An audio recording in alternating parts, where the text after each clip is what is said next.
lagi, saudaraku. Ini kunci kepada keberhasilan, pada pertumbuhan rohani yang luar biasa waktu ini, saudara. Panjang tahun-tahun yang akan datang, saudaraku. Kita bersungguh-sungguh dalam melayani. Tuhan telah mengirimkan begitu banyak jiwa-jiwa yang selamat di dalam pelayanan KKR Natal. Bahkan Natal KKR ribuan jiwa diselamatkan. Tuhan menghendaki mereka itu sampai kepada maksud Tuhan. Tuhan menghendaki mereka itu jadi murid Tuhan. Mari kita kunjungi mereka, follow up mereka dengan sungguh-sungguh, dengan berkorban lagi, dengan penyakalan diri. Tuhan akan memberkati saudara. Mari kita muridkan mereka dengan sungguh-sungguh. Kita memperdulikan mereka, kita perhatikan hidup mereka. Sampai di manakah mereka sudah mengikut Tuhan? Sampai di manakah mereka bisa bersekutu dengan Tuhan? Sampai di manakah mereka berani bersaksi untuk Tuhan? Kita bisa membantu mereka. Kita yang lebih tua rohani daripada mereka. Kita layani mereka dengan segenap hati, dengan sungguh-sungguh, dengan sungguh-sungguh. Kita juga harus dengan sungguh-sungguh berdoa. Hanya doa yang sungguh-sungguh yang didengarkan Tuhan. Doa yang separuh-separuh hati tidak akan didengarkan Tuhan. Karena Tuhan kita adalah Tuhan yang bersungguh-sungguh. Kita harus antusias. Antusias. Saudaraku, berarti Tuhan di dalam. Tuhan di dalam kita, saudaraku, membuat kita antusias, membuat kita bersemangat, membuat kita bersungguh-sungguh, saudaraku. Nah, saudara yang kasih, ini kunci kepada keberhasilan. Firman Tuhan berkata, saudaraku, dalam Roma 12 ayat 11. Roma 12 ayat 11. Di sini dikatakan,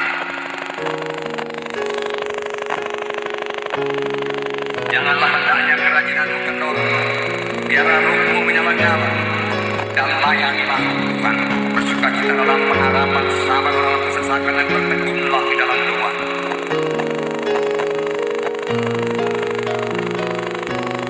Puji Tuhan, saudaraku, di sini dikatakan, janganlah hendaknya kerajinanmu kendor. Jangan kurang daripada semangat yang mula-mula. Jangan kurang daripada kesungguhan hati yang mula-mula. Jangan merosot, tapi bertambah-tambah terus dalam Tuhan. Biarlah rohmu menyala-nyala dan layanilah Tuhan. Roh Tuhan seharusnya tidak pernah padam di dalam hati kita. Di dalam baik Tuhan, saudaraku, dijaga supaya lilin tetap menyala siang dan malam. Tidak bisa padam, saudaraku. Itu gambaran Roh Kudus, saudaraku, yang ada dalam hati kita, tidak pernah padam. Lalu menyala-nyala, lalu tergerak oleh belas kasihan, lalu menjadi pembawa damai, lalu penuh dengan kasih Tuhan, lalu bersekutu dengan Tuhan, lalu hidup dalam terang Tuhan. Biarlah rohmu menyala-nyala, layanilah Tuhan, firman Tuhan berkata. Ini kita laksanakan dalam hidup rohani kita. Pada tahun ini, maksud saya pada akhir tahun ini dan tahun 1999, lihatlah Yesus, saudara, bagaimana dia mengerjakan pekerjaan Bapaknya.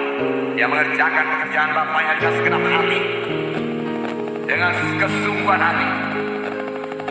Yohanes 4 ayat 34. Saya membacakan kepada saudara. Yesus berkata kepada mereka, kata Yesus kepada mereka, makananku ialah melakukan kehendak Dia yang putus hati dan menyelesaikan pekerjaannya. Bukankah kamu mengatakan 4 bulan lagi tibalah musim menuai? Tapi aku berkata kepadamu, lihatlah sekelilingmu dan pandanglah ladang-ladang yang sudah menguning untuk dituai.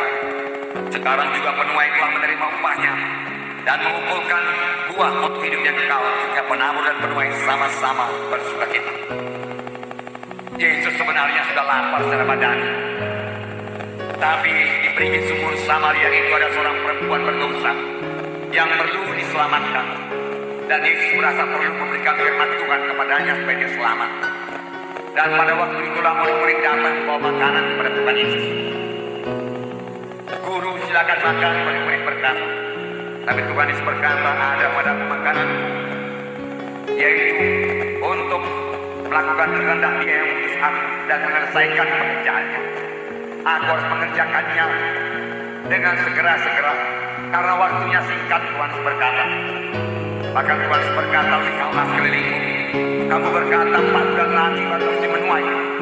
Itu tuaian gandum, Tuhan Yesus berkata. Tetapi lihatlah sekelilingmu, pandanglah ladang-ladang rohani, pandanglah ladang jiwa-jiwa yang sudah menguning, semua siap sedia untuk dituai. Dan dalam Ibrani 12 ayat 2 dikatakan Yesus tekun memikul salib. Marilah kita melakukannya dengan mata yang tertuju kepada Yesus yang memimpin kita dalam iman, yang membawa iman kita kepada kesempurnaan, yang dengan mengabaikan kehinaan tekun memikul salib, yang itu kita yang sediakan bagi Dia yang sekarang duduk di sebelah kanan takhta Allah. Dia tekun memikul salib. Dia tahu hasil salib itu, saudaraku. Jiwa-jiwa diselamatkan, saudaraku. Dia angkat salib, saudaraku. Memang di sini dikatakan Dia akan duduk di sebelah kanan Allah Bapa. Tetapi tidak berapa kali dalam Alkitab dikatakan sebelah kanan Allah Bapa, saudaraku, hanya beberapa kali. Tetapi hati tergerak oleh belas kasihan melihat jiwa-jiwa itu berkali-kali dikatakan. Jadi apakah yang terutama menundukkan hati Yesus? Belas kasihan kepada jiwa-jiwa yang terhilang, kasih kepada jiwa-jiwa yang masuk neraka, kasih kepada jiwa yang sakit menderita. Itu yang menggerakkan hati Yesus, saudaraku, sehingga pada akhir hidupnya Dia tekun memikul salib.